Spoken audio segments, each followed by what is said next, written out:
वश।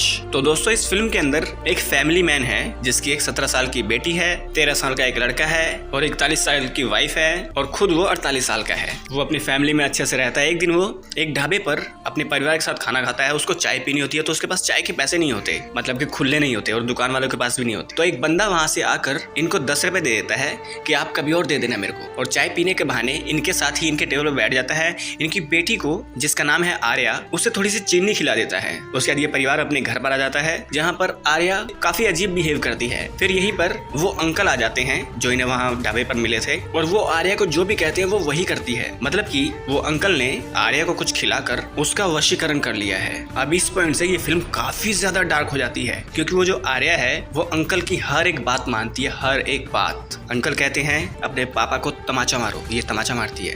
अंकल कहते हैं चायपत्ती खा जाओ, ये चायपत्ती खा जाती है। अंकल कहते हैं अपनी माँ को मारो, वो अपनी माँ को मारती है। अंकल कहते हैं अपने भाई को जान से मार दो, आर्या जान से मार देती है। वो सुसु तक नहीं करती, सुसु ही पेट में करती है। अंकल कहते हैं कपड़े उतारो, आर्या ये भी करती है। अब इस वशीकरण से कैसे आजाद कराए ये सोच सोचकर फादर का दिमाग खराब हो जाता है, और अंत होते होते फादर को अंकल के सामने झुकना पड़ता है, क्योंकि अंकल की एक शर्त होती है कि तुम इसे मेरे साथ अपनी खुशी से जाने दो, इसे इजाजत दो कि मैं अपनी बेटी आपको अर्पण कर रहा हूँ, ये शब्द बोलने आपको। तो अंत में फादर को ये शब्द बोलने पड़ते हैं, तब वो ये सब कुछ रोकता है और उनकी बेटी को लेकर जाने लगता है। लेकिन फादर ने जीपीएस ऑन करके एक फोन अपनी बेटी के जेब में डाल दिया होता है, और वो फॉलो करते हुए उस एरिया में आते हैं और फादर देखते हैं कि यहाँ पर कितनी सारी लड़कियां ऐसे ही बंद हैं। तो फादर अंकल की जुबान खींचकर उसको काट देते हैं और अपनी बेटी के दोनों कानों में कैंची घुसा देते हैं, जिससे उनकी बेटी बहरी हो जाती है, ताकि कोई उन्हें कुछ बोले तो वो ऑर्डर फॉलो कर ही ना पाए। उसके बाद फादर उस अंकल को 10 साल तक एक जगह कैद करके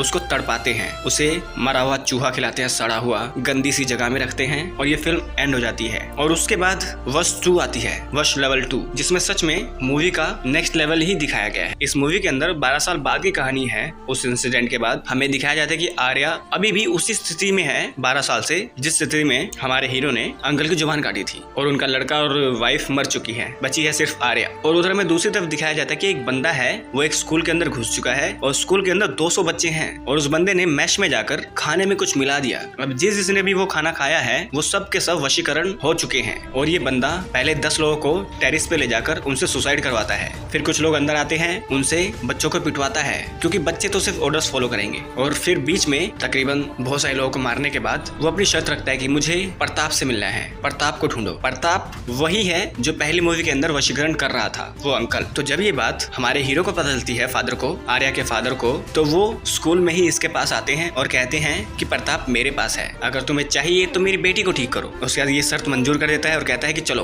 और वो घर पर आता है उसके, और देखता है कि प्रताप जो इसका गुरु था उसकी बहुत ही हालत खराब कर रखी है, उसे बांध रखा है, मुंह तक बांध रखा है। तो ये बंदा कहता है कि इसका मुंह खोलो, सब कुछ खोलो। लेकिन आर्या के फादर कहते हैं पहले मेरी बेटी को ठीक करो। तो वो उनकी बेटी को ठीक करने के लिए कहता है कि तुम ये बताओ तुमने प्रताप से कुछ लिया है जो उसको वापस नहीं किया। तो उसे याद आता है कि मैंने इससे 10 रुपए लिए थे, इसको अभी तक वापस नहीं किए। तो कहता है कि इनको 10 रुपए वापिस करो। तो आर्या के पापा उसको जगाकर उसको 10 रुपए देते हैं, जिस वजह से आर्या अंकल के वशीकरण से दूर हो जाती है, क्योंकि जो कर्ज इनके फादर के ऊपर था वो उतर चुका है। ये इतना सा पॉइंट काफी सरप्राइज कर देता है कि भाई 12 साल से बच्ची एक ही पोजीशन में है, वशीकरण हो चुकी है।